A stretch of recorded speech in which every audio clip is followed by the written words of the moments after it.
tudo bom? Eu vim hoje falar aqui um pouquinho com vocês a respeito da rejeição nos implantes dentários. Então, se esse é um assunto que você tem curiosidade, você gostaria de saber o porquê existe a rejeição, quais são as medicações que causam a rejeição e por que isso acontece, o que fazer depois que isso acontece, então fica aqui que eu vou ter o maior prazer de te explicar. Eu sou a doutora Manon aqui da LMV Odontologia. Bom, vamos lá. Então, antes de mais nada, acho que é importantíssimo ressaltar que o implante dentário é extremamente seguro, tá, pessoal? Então, assim, os implantes eles foram descobertos por um médico, que é o Brånemark, através de um estudo científico que ele estava fazendo na época. Ele estava estudando a consolidação óssea nos coelhos, né, através dos coelhos, e ele verificou através de uma câmera que ele usava para fazer o estudo, que era uma câmera de titânio, que havia formação óssea ao redor dessa câmera. E aí ele percebeu que o titânio era um material aceito pelo osso. E a partir daí ele começou a desenvolver implantes de titânio. E aí a partir disso veio para a odontologia, tá? Só para tirar assim, a curiosidade, né? Então assim, o titânio é super seguro, ele é 100% compatível com o nosso organismo. O nosso organismo entende que o titânio faz parte dele. Tanto que não é só em odontologia que se usa titânio, se usa em medicina também. Então, próteses de quadril, próteses de braço. Quando um paciente quebra o braço, tem que colocar pino, são pinos de titânio. Próteses cranianas e todos os tipos de próteses usadas em medicina são feitas de titânio também, pela compatibilidade dele, tá bom? Então, vamos lá. Por que ficou com essa fama, alguns pacientes têm essa questão da rejeição? Porque, antigamente, o implante, quando surgiu, ele era diferente. E a tecnologia em si evoluiu muito. Então, assim, esse é o primeiro motivo, tá? Antigamente, quando os implantes surgiram, o formato deles era dessa forma aqui, eram os implantes HE, tá? Eu não sei se vocês conseguem perceber que na parte de cima dele era como se fosse uma porquinha, tá? Uma conexão do tipo hexágono externo, que a gente chama. Então, para vocês entenderem, o osso ele ficava mais ou menos nesse ponto, daqui da onde está meu dedo para baixo ficava o osso, e essa daqui para cima ficava exposto, tá? O que acontecia? Como tinha essa exposição grande, havia uma contaminação, tá? Então o implante ficava literalmente exposto, e por essa contaminação, isso também levava à rejeição, tá? Isso sem contar a evolução que ocorreu no próprio material, a evolução no tratamento da superfície. Hoje em dia se estuda formato de rosca. Para vocês terem uma ideia, o implante que a gente trabalha aqui na clínica, ele é um implante que ele fica imerso em líquido, porque hoje em dia se sabe que esses implantes imersos, eles têm uma compatibilidade muito melhor, porque ele já está hidratado. Então o nosso organismo entende melhor o implante que está hidratado do que o implante que é colocado seco. Então, assim, realmente é algo que evolui dia a dia e demais. São vários tipos de conexões. Então, eu sempre explico isso para os pacientes que vêm aqui. Implante não é tudo igual. Às vezes as pessoas acham que implante é tudo igual. Implante não é tudo igual, tem diferença, tá? E para vocês entenderem, esse daqui é um implante mais moderno, tá? Que inclusive é um dos implantes que um implante que a gente usa aqui na clínica, né?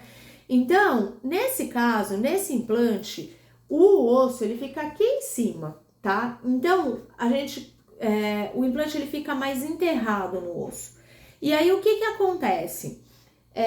A zona de fragilidade, que é essa conexão, né, do componente, que é onde engata o dente com o implante, ela fica para baixo da gengiva. Então, a contaminação já acaba sendo uma contaminação muito menor, tá? Então, olha só o que já evoluiu, só para vocês entenderem o que evoluiu de um ponto para o outro, né? Então, lá nos primeiros implantes, quando o Brånemark inventou, era assim o tipo de conexão que a gente tinha. Eu não vou nem falar na retenção, eu não vou nem falar assim da retenção do dente, né, sobre o implante, eu não vou nem falar desses outros fatores. Na época não se tratava a superfície do implante, era tudo diferente, tá?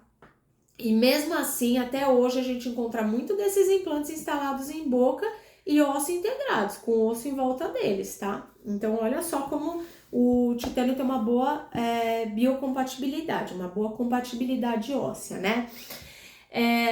Mas não é só isso, tá, pessoal? Também é o formato dos implantes. Outra coisa que influencia demais na integração dos implantes é a habilidade do profissional. Então, a maneira como esse implante é colocado, qual é o nível de aperto que foi dado ali na hora da cirurgia. Então, se é dado um aperto muito pequenininho, uma força muito fraca, a tendência desse implante de ser perdido é grande. Então, tem a questão da habilidade do profissional. Por isso que é importante que seja feito com um especialista, uma pessoa que tenha experiência naquilo que faz.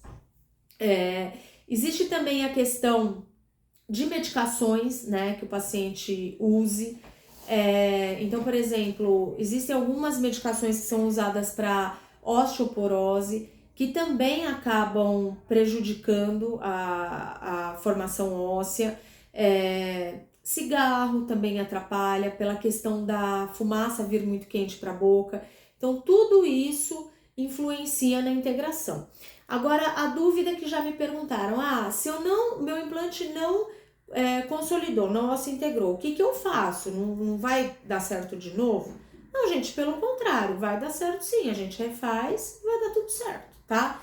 Resolvendo ali a questão local, vai dar certo.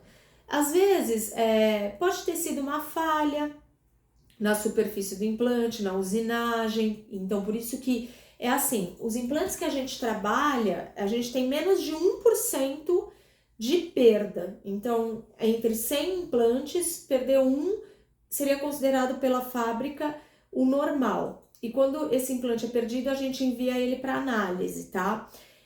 Mas eu vou falar para vocês aqui que o índice de perda é muito menor do que esse. Muito menor mesmo. Minimamente, assim, absurdamente menor, tá? Que eu me recorde, esse ano, um implante que a gente perdeu foi de uma paciente que teve uma infecção no quadril. Ela não sabia que ela estava com essa infecção quando ela foi operada. E aí, no momento da colocação da prótese, não deu certo. E aí a gente foi obrigada a refazer aquele implante. Ela já estava em tratamento para infecção e aí deu tudo certo. Então, claro que um fator desse que sobrecarrega o organismo vai dar problema sim na osseointegração dos implantes. O organismo daquela paciente estava preocupado em curar aquela infecção do quadril, que era uma infecção muito mais séria do que em osseointegrar aquele implante, né? Então esse também é um fator que é importante considerar. Outra coisa também que é importante a gente considerar é os cuidados que o paciente tem no pós-operatório. Então, o paciente tem que fazer a parte dele. Muitas vezes a gente pede para que tome todas as medicações, para que evite de cuspir, de ficar machucando a região, às vezes, dependendo da cirurgia, falando demais. E já aconteceu de a gente ficar sabendo que o paciente não tomou as medicações, então tudo isso atrapalha muito o pós-operatório. Então, assim, para você ter um bom pós-operatório, saber que tudo vai correr bem, é só fazer tudo direitinho, tudo nos conformes, que tudo vai sair redondinho e dá tudo certo. Então, resumindo, fazendo um resumão aqui, não se preocupem, o índice de rejeição é muito menor do que 1%. E quando ele acontece, nós refazemos o implante e isso não quer dizer que o próximo vai ser rejeitado. Podem ser muitos os fatores que levam a essa rejeição, desde um fator local até um fator ali no implante, tá? Uma medicação, e isso tem que ser estudado caso a caso. Eu espero ter ajudado. Um grande abraço. Tchau, tchau!